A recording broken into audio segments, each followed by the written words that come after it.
Over the last several weeks, I've received phone calls, emails, and had in-person conversations with people who wanted to know how they could support the podcast. At the time, I did not have a platform, so that stimulated several weeks of research to create a platform where everyone could support the podcast and it would not be exclusive. So I found a way through Patreon. To learn more about this, visit patreon.com/sports mastery. Welcome back to the show, ladies and gentlemen, boys and girls, heroes and villains. I'm your host, Deshaun Fauntleroy. I know your time is precious, so we're going to get right into today's show. In today's show, I got Andre Griggs coming on. This is somebody that I played against in high school. If you're listening to this, if you're at his school, he was a devastating linebacker. He was a devastating hitter. Later, I got a chance to play with him, a few times on a team playing some semi-pro football.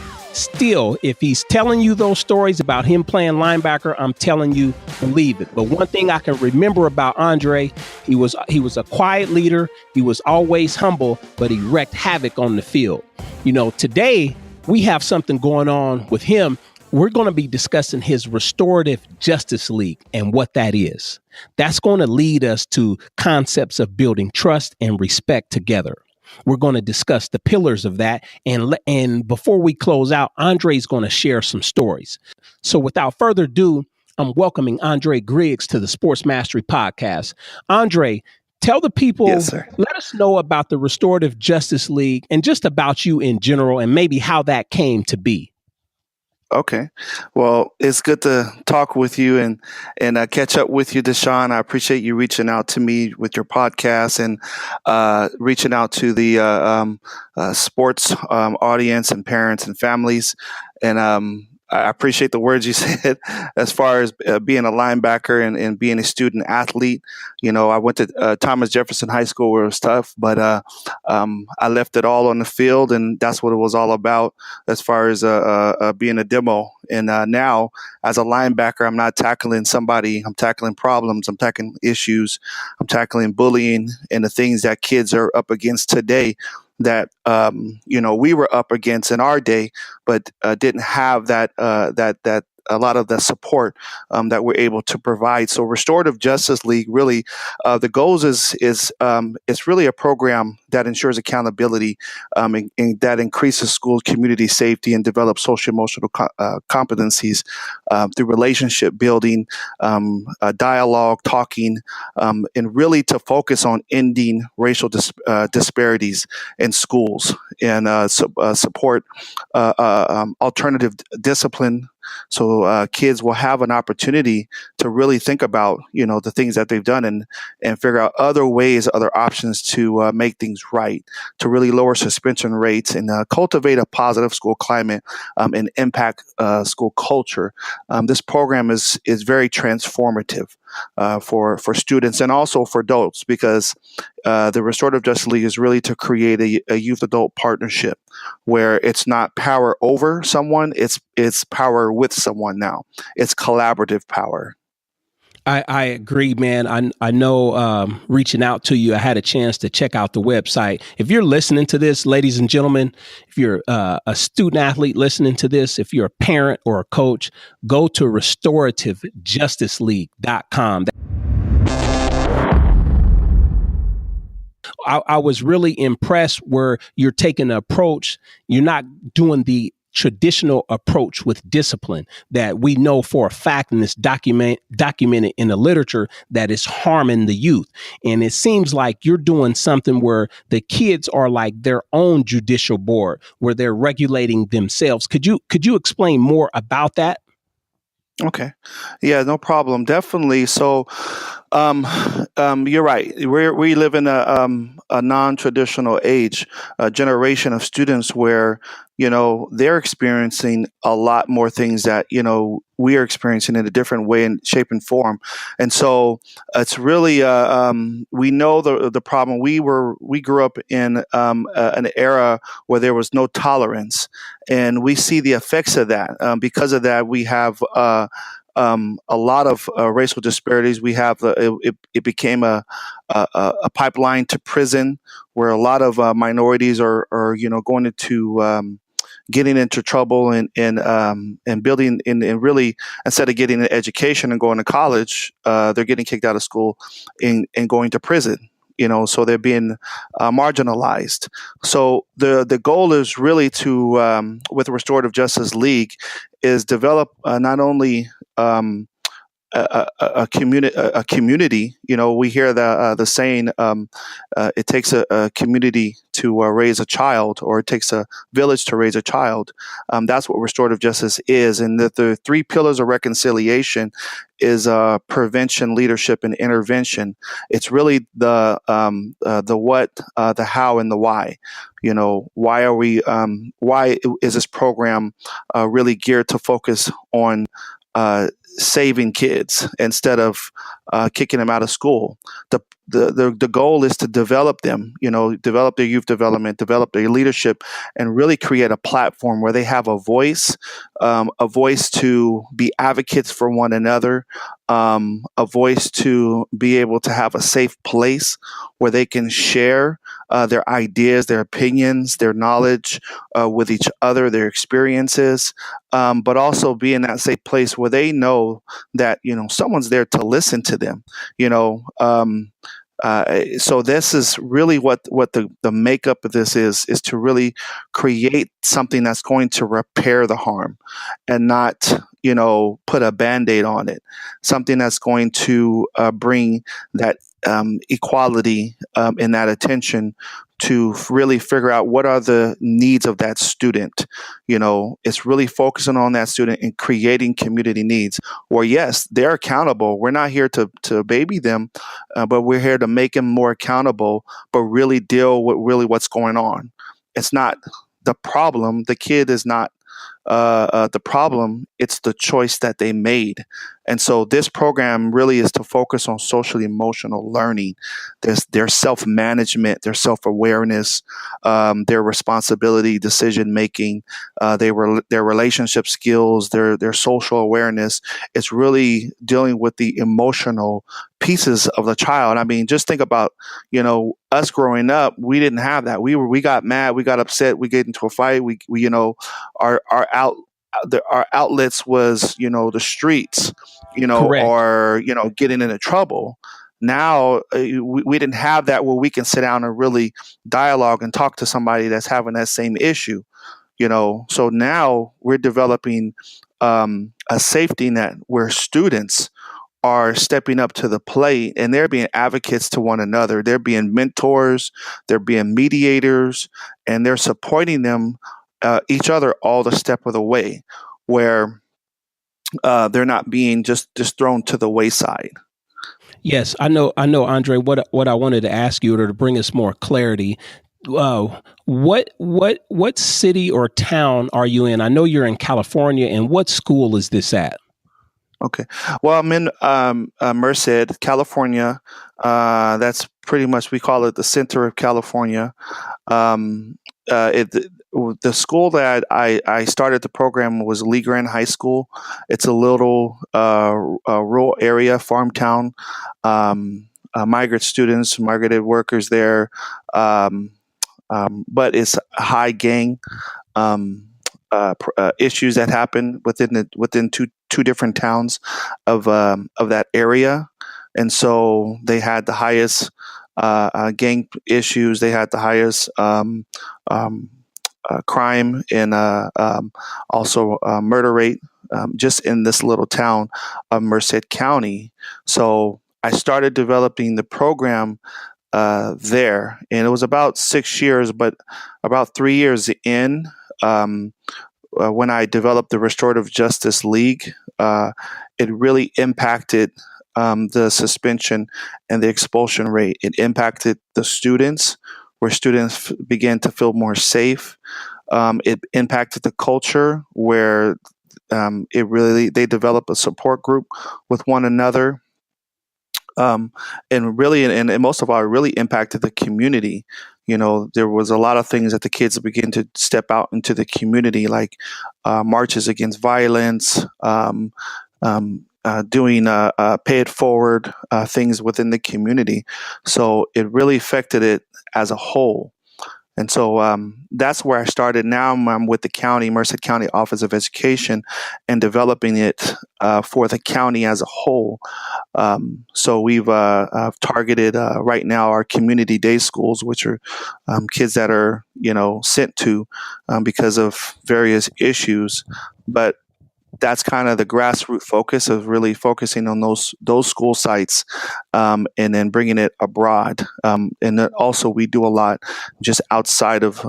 I do a lot outside of Merced, also with other schools now in other communities, because this is something that that I feel that with Restorative Justice League, it's like once you're part of it, you are part of it. This is your family, people, the students feel connected, and I stay connected with a lot of kids who are now alumni.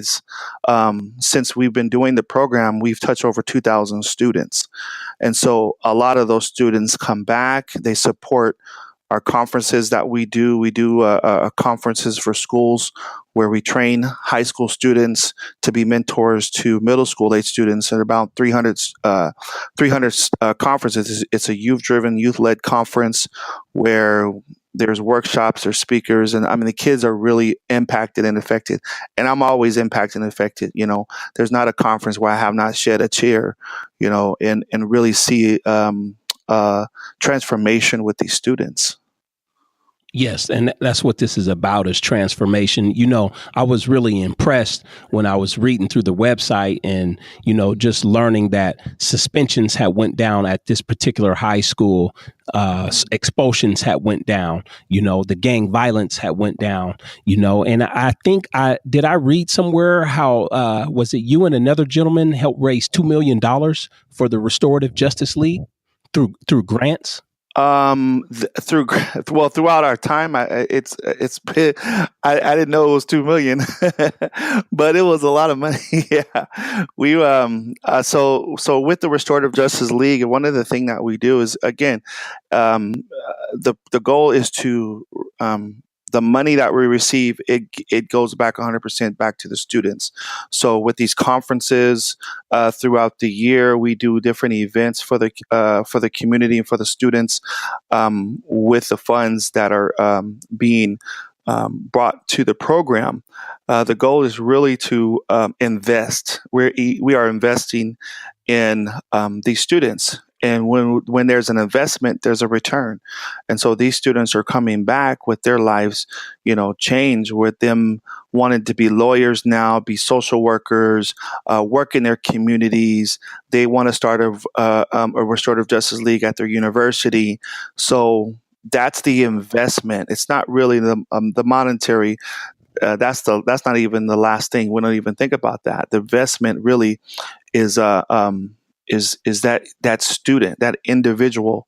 We say, if I can just change one, well, that's the ripple effect. One can make a difference. That's our one of our mottos is be a hero.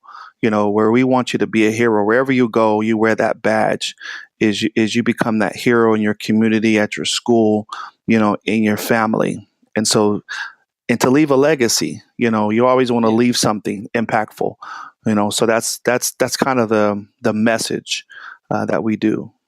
Before we move on, Andre, you mentioned earlier, like the pillars of the Restorative Justice League. Could you state those again so my audience could hear those, and if they want to, they can take some notes, because I appreciate those, and I feel that those will work anywhere, whether you're in sports, whether you're in life, or whether you're in the corporate world. Exactly. So the three pillars of reconciliation is, again, prevention, leadership, and intervention. In everything you do in sports, work, you're dealing with different situations, things that you want to prevent. You want to build leaders. You build people that are going to support one another, and then you want to deal with the situation. If there's things that go wrong, you want to deal with those issues so it can come out where there's agreements, mutual agreements, so people can be able to work and make progress. So the prevention is kind of the I talked about the kind of the what, the how, and the why. It's really the prevention is to really begin to be proactive. Be proactive to be able to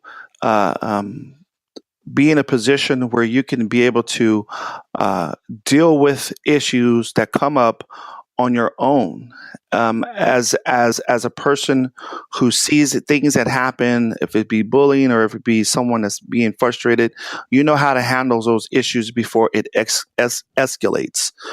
So prevention, as I teach the students, is always be proactive in prevention. You want to do something. You want to pay it forward. You want to say kind words, or you want to be in a position where you know how to deal with issues that do come up. One of the things that we do when we talk about prevention is kind of what would you do, in situations. What would you do if this happened? How would you intervene? What words would you say? How would you distract the focus off of that person? And then how would you delegate by talking to someone to get that extra help? It's not always just turn the other cheek or pull out your phone and start shooting videos. That doesn't make sense. Yes. We don't want to escalate we don't want to escalate the problem. We want to put out fires. We want to be firefighters. So that's the prevention. The leadership is to build the students, build their confidence. We have a lot of students that we've worked with that are afraid to speak, are afraid to share, are afraid to, talk to an adult, are afraid to talk to a police officer. And so the goal is to build within. It starts from within out. That's the kind of the start of restorative justice, is you build yourself within. And by building leaders, or by building students that become advocates and mentors, eventually the goal is to become a mentor, but you want to be an advocate for yourself first and an advocate for others, and to be able to be in a situation where you can mediate and dialogue and be able to share, when issues come up. And so we want to build that leadership. And then the last part of it is the intervention piece. That intervention piece is the grassroots. Those are the kind of the foundation of this whole thing, is the panel work, where students are panels where if something happens, if there's an altercation and whatnot, instead of going to a principal first, they go to an adult mediator or a facilitator that will bring these students to that panel. And that panel, it's not to judge or anything, but it's to help them to the process of critical thinking on what they could have done better, how they can make things right in the future, how they can reconcile the situation and come to agreement. And once they're able to do that and establish that, they're there to become their mentors and to support them through the process. And the last part of that is those peace circles. The peace circles is where students are coming in and they're finding that safe space again. They're finding their voice again. They're talking about issues. It's not just an issue that maybe that happened to them. It could be any issue that they're dealing with today. It could be, this recent shooting at the high school, and the kids want to talk about that. That's where that peace circle comes in. That peace circle is to talk about academics, talk about, what happened this morning on the bus. It's for them to be able to feel okay, to build those relationships again and support each other on how they can work with their teacher or work, with that student, during lunch, so that's the circle process. And so those three come together is to really impact the culture now of the school overall. Yeah. Yes, I mean, it sounds like you're doing some incredible work, man. When I hear prevention, it really sounds like it starts with communication, so the Yes, students can take effective action when they find themselves in a situation where, one, they don't get harmed, and then two, they keep the other person in a safe place. So it sounds to me like, when I hear prevention, a large part of that is communication to one, to help themselves. But then you mentioned earlier, you mentioned leadership. So if they can communicate in a certain way, it's going to give them the confidence that when it is time to speak appropriately or in a situation, they can be, effective, and really affect change. That's exactly. what I hear coming from the program in terms of the Restorative Justice League, Exactly. and it sounds like once they get to a point where you're confident, where you can voice your opinion, you can speak for yourself, you learn to speak for others, because, your program, I can tell, is built in with discipline, which leads to confidence, and it goes to intervention to where you can sit on a panel or you can help others, and put somebody in a position where a fellow student can put another student in a position not to be expelled or not to be Exactly. suspended. I thought that, I really believe that this is something that's incredible that all administrators, principals, even sports coaches can learn from. Yes. Oh, definitely. Especially, the over the whole the let's just say the whole piece of it is really to understand respect, understand perspective. One of the things that we do is called respect agreements. We have an agreement, students respecting students, students respecting teachers, teachers respecting students, and students respecting, the facilities. When you establish that and it's a shared agreement, then students take ownership. Athletes take ownership as far as as an athlete, we understand as an athlete is that we must do our responsibility. We do our part. As long as we do our part, as long as we play our responsibility, then you know what, everything else will basically, come out right on its own, as long as everybody else is doing their part. So understanding the respect agreements, as long as you do your part and respect that person, or understand or to respect their perspective, then we're able to work together. And so that's one of the things. And you're right, communication is a big key, especially when you're dealing, with athletes, because if they're not getting along, or if they're not, having sportsmanship, or there's some things going on at home and they can't get, it's just not right in their head. It's not focused they're not focused. Then we, as a coach, it's the responsibility as a coach to figure out what's going on. But at the same time, now you understand as a coach, you know what? It's not on you, all on you, coach. That's why a team is a team.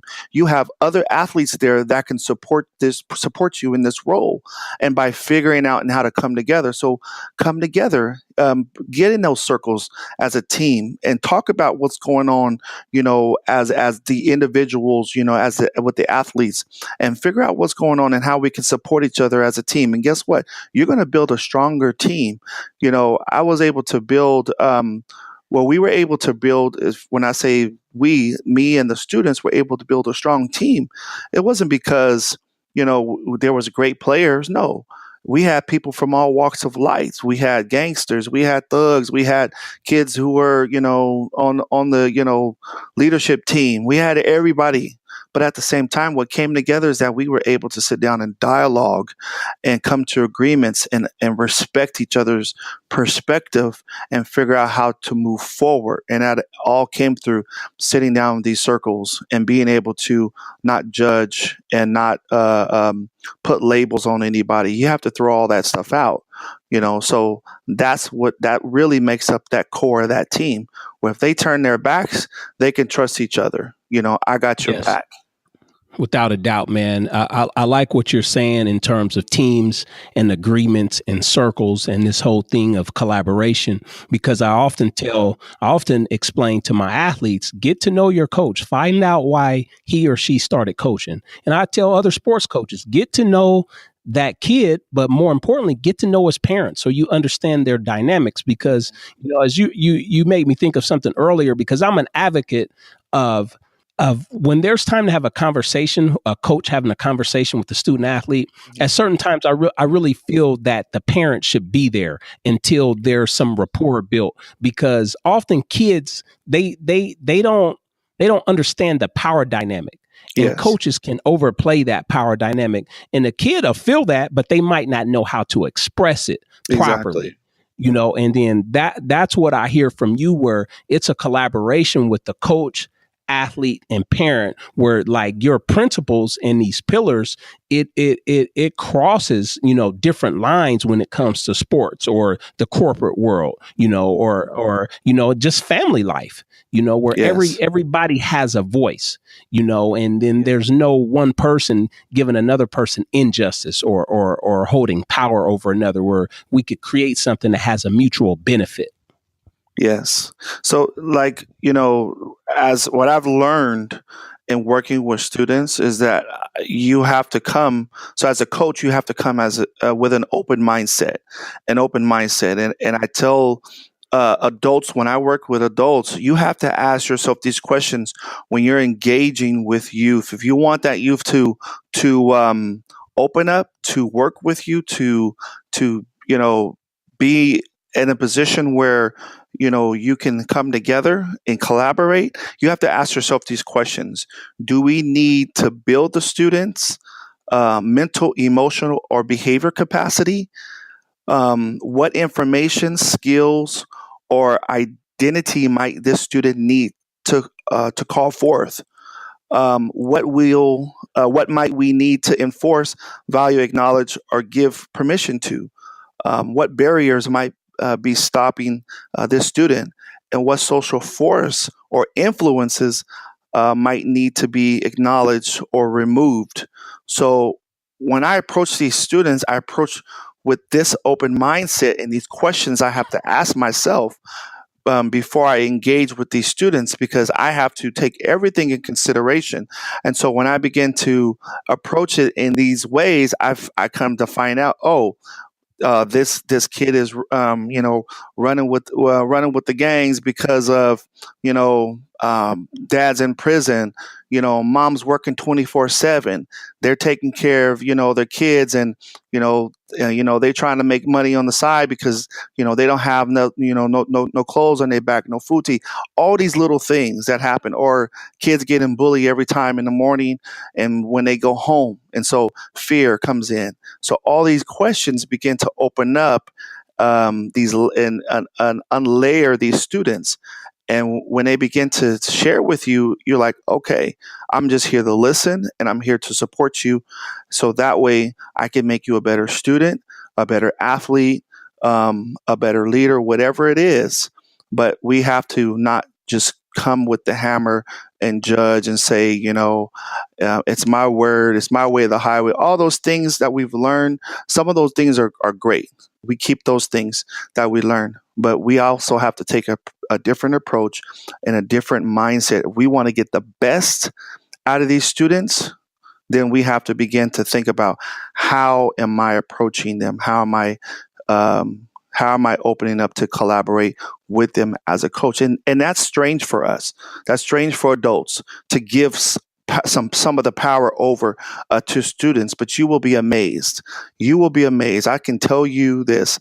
I have no problem now that I've learned is to hand over a conference that's $15,000-$20,000 conference to 100 students, 100 high school students that we've trained to mentor a full day, and they pretty much run the conference, and it goes successfully with no problems, no fights, no issues. And there has not been one from the 7 years now that I've been doing this. Why? Because these students feel empowered. empowered. When they feel empowered, they take what you try to do to a whole nother level.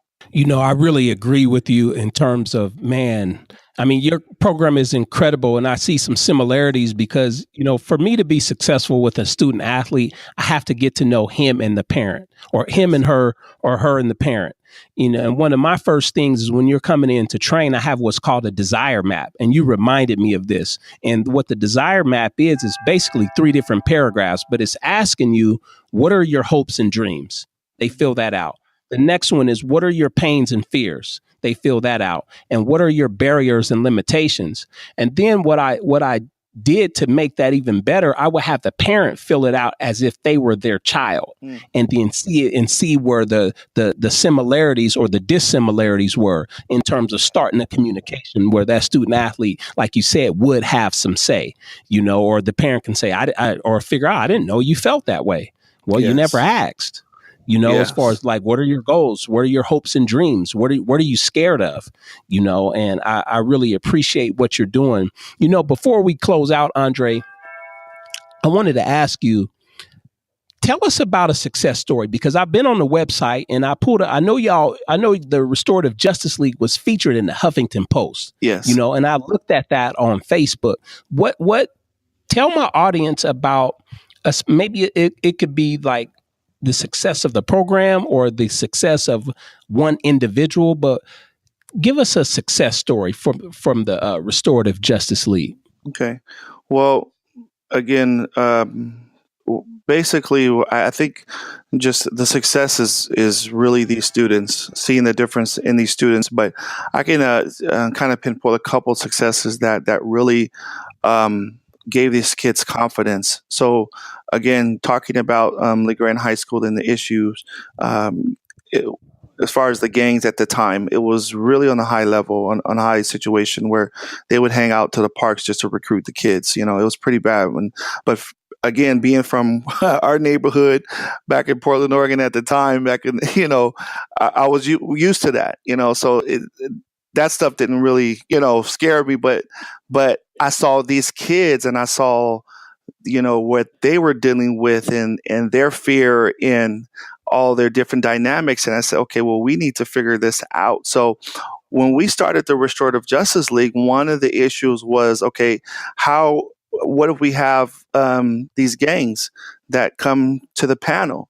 I said, we treat them like everybody else. We treat them the same way. Every individual wants to make their mother or their father proud, make somebody proud in their life. Every individual has a situation where you have a misconception. So our first panel that we had, surprisingly, was 2 gang members who got into a fight. One was a freshman, one was a senior, and the senior was a shot caller. And so when the fear for the students was, okay, well, what if he tries to come back at us because of what we did? And I said, well, are you judging them? Are you going to send them to jail? No, none of these. Okay, so let's just do it and see how it goes. So the kids sat with those 2 students. They didn't know each other. They got into a fight out on the lunch area. They were mean mugging. Somebody said something, so they got into a fight. So they sit in front of the panel, and they didn't really know who said what. All they know is that somebody said to them that they want to fight. He wants to fight you, and vice versa. And so when the questions were asked about the fight, they really didn't talk much. So I kind of steered the panel to begin to ask different questions. So they started asking about personal questions. How is, are you going to graduate the senior? He said yes. He's 18 years old. This was his last leg, though, and he has a possibility to go to prison, because of assault and battery, and not graduate and get kicked out of school. So this was his last leg to come to the Restorative Justice League. And so they began to ask about that. And so they started asking him, so how do you feel about that? What if you don't make your mother proud? What if you don't graduate? How would that make her feel? And then he started getting emotional about the situation. And the other student started thinking about his. And so it was weird because the dynamics, because they both had their mom close in their life. And so the other students started to bring up issues about his mother. And so what we found out, the two things was it was perception. It was wrong perception. Nobody said anything. Somebody just started to stir them because they wanted to see them fight. So they kind of squashed that. And then it came to how do they complete this program?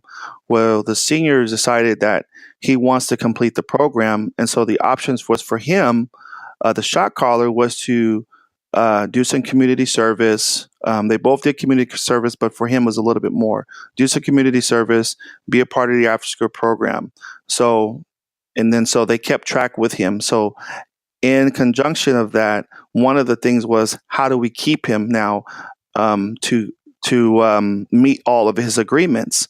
Well, we've come to find out now that we know a little bit more about the student and begin to talk with the student, is that this student, he liked modeling. He wanted to be a model, and he looked like Channing Tatum. That's what the girls called it. He was a Mexican Channing Tatum, Yeah. And so the time when I was there working and running the after school program, we had a guy who was a filmmaker he just was a part of the producing of Gran Torino, and so he worked with us for our media person. So he started talking to him about modeling, about pictures, and about would he be interested. And so he says this will help him complete the program and graduate, is to be a part of this, be a part of something that he can be active and come after school. So he agreed on it. His thing was he wanted to graduate. He agreed on it. So he recruited, remember, he's a shot caller. This kid recruited 20 boys to be a part of his modeling company that he had started in the after school program. And they modeled, and we did a big talent show where they came out as Alice in Wonderland, the cards from Alice in Wonderland. This was all his idea that he wanted to do. So it was a total success story from this young kid. He ended up graduating, and he came to me and he told me, he says, Mr. Griggs, because of this program, it saved my life. I'm graduating and I'm going to go to college and I'm going to be a police officer.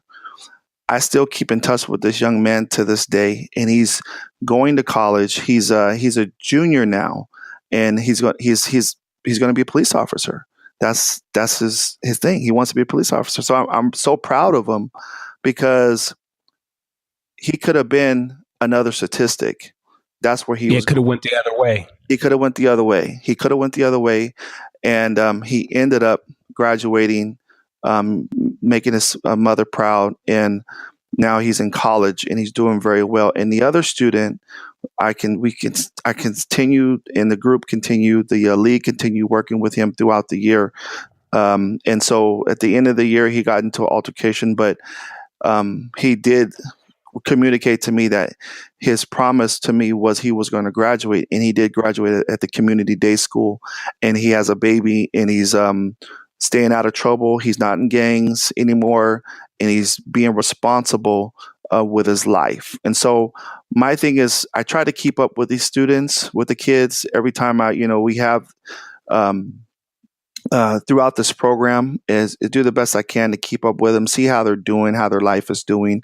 And so overall, the momentum of the momentum of the Restorative Justice League program was these students wanted to really make an impact. And so they pushed it to our assemblyman, Adam Gray, and he was able to pass it through the state of California that the month of March would be Restorative Justice Month. Now, this was all pushed because of the Restorative Justice League, because of the things that they felt safe at the school and the things that were changed for them. So, they can be confident that when their siblings come into the school, that they're going to be okay because of the Restorative Justice League. These are the things that these students have told me. So they were able now to make it officially the month of March Restorative Justice Month. So those are just a couple of the successes that we've had since implementing the program. Yeah, I can really appreciate that, man, because with both of those young men, it could have went the other way. One could be in prison, and one could be, underneath the ground. Yeah.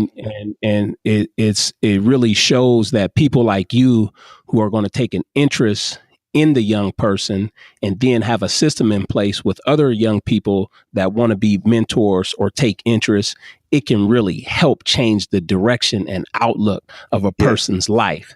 Yes. And it sounds like that those are some of the things that epitomize, the Restorative Justice League.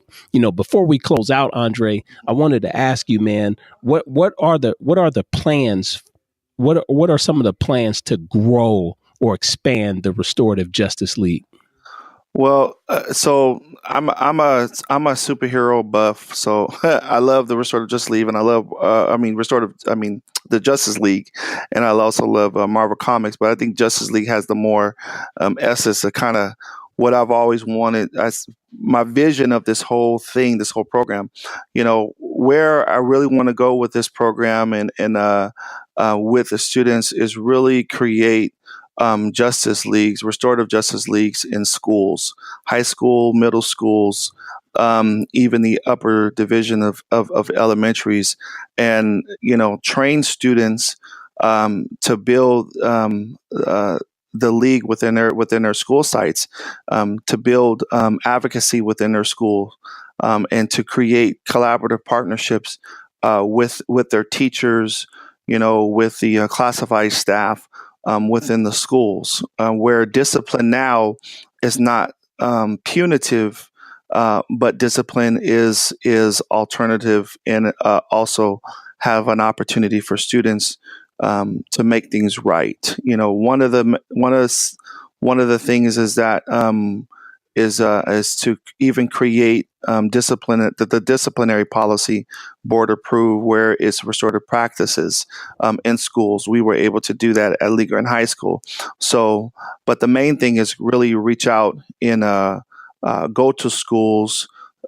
We do assemblies. We talk to schools about the Restorative Justice League. Our students, I bring alumni students. We call them the Dream Team, and they share their stories, and then develop. One of the impacts is that we do conferences at the school, so be able to go out and do conferences, but also just implement. I have a curriculum that I developed but implement curriculum-based program for schools, so they can have a Restorative Justice League clubs at the schools. And really make that impact as cultural climate impact, where it's not just the teachers trying to do it, but these students trying to do it. One of the messages I know we're hearing of a see something, say something. So these are things that we've been instilling always in our Restorative Justice League. Pay it forward. Random act of kindness. These things that are really going to help a student be successful. Sitting down. They do random exercises, like sitting down with students that are sitting by themselves during lunch, and bringing them into the Restorative Justice League and inviting them to peace circles, and being able to continue those dialogues throughout the year in those peace circles. So that's my vision, is to go to the schools and develop Restorative Justice Leagues in schools. Also, even within the communities, parents are also asking, how can we support our students in the community, support our kids in the community, our own children. So this can also be implemented in communities. If parents are looking at trying to really engage in their communities and develop those circles within their communities. Ladies and gentlemen, you heard it here first with Andre Griggs, motivator, mentor, founder of the Restorative Justice League.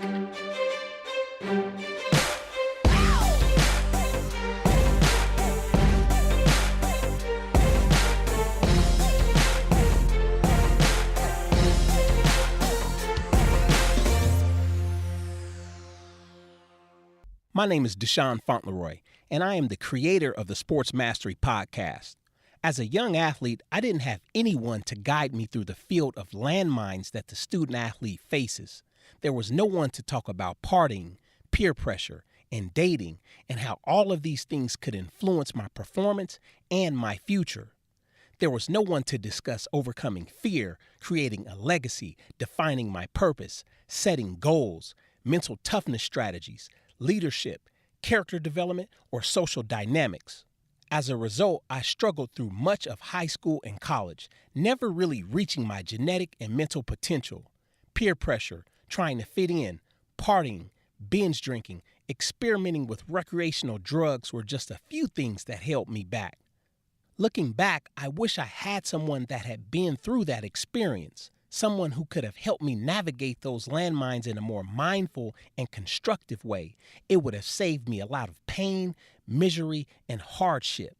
Sports mastery has been formulated to help the motivated but struggling student athlete to accomplish their hopes and dreams. But they can't do it alone. They need you, the parent, the mentor, the coach. This podcast provides the student athlete and their support team with the systems and strategies to help them break through all barriers and limitations.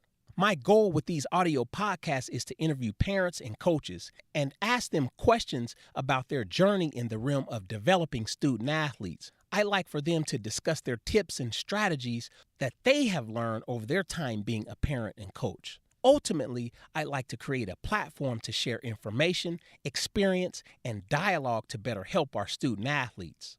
Financial support from you, the listeners, is what keeps this going. And the podcast really needs more funding to grow, not only to become financially stable, but to grow. A budget to interview guests globally instead of locally is one of my dreams. Because of the intimate nature of the interviews, in-person conversations are sometimes necessary. Your support will allow me to dedicate more time to working on the show. It will allow me to hire an audio editor, sound engineer, a videographer, publicist, and a social media manager. Put simply, the more you help out, the better quality of podcasts I can produce and develop for you. In addition, I'll be able to start producing monthly webinars on topics suggested by Patreon supporters. So to support the Sports Mastery podcast, I've created a Patreon page. Go check this out at patreon.com/sports mastery. That's PATREON/sports mastery. Peace and blessing.